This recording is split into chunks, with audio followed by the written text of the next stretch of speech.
חברים, כאן אנבוקסינג דברים. היום אני אראה לכם אנבוקסינג על מצלמת אינטרנט. בואו נראה קודם כל את הקופסה.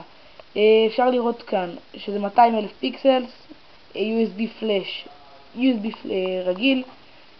אפשר לראות לכם דוגמה, USB כזה 2.0, USB רגיל.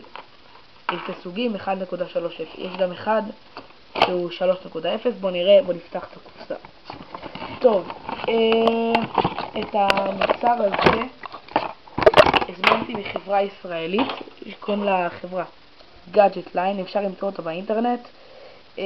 בואו נראה את המצלמה קודם כל. המצלמה הזאת אפשר לראות שגם אם יש חושר גדול, לדעתי עוד לא פתחתי, אפשר לראות שיש פה בנקודות אור שכנראה אם לא רואים ואפשר להפעיל אותם פה.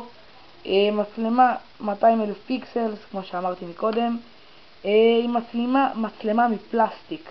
החיבור שלה אפשר לחבר דבר כזה, הוא מפלסטיק, לא להתבלבל, אני לא צוחק, הוא מפלסטיק. בואו נראה אותה. אפשר לחבר אותה כמעט לכל מקום, גם למחשבים ניידים, להכל.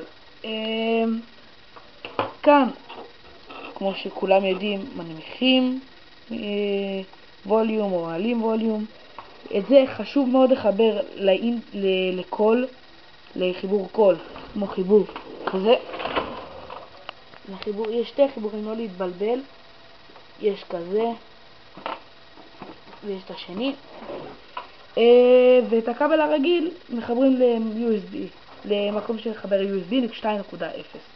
אז חברים, נתראה באנבוקסינג הבא. מי שרוצה לדבר, לראות כמה הוא עלה, לבדוק איתי, לשלוח לי הודעה, אני אגיד לכם הכל. ויאללה, שיהיו לנו עוד הרבה אנבוקסינגים, ושבת שלום.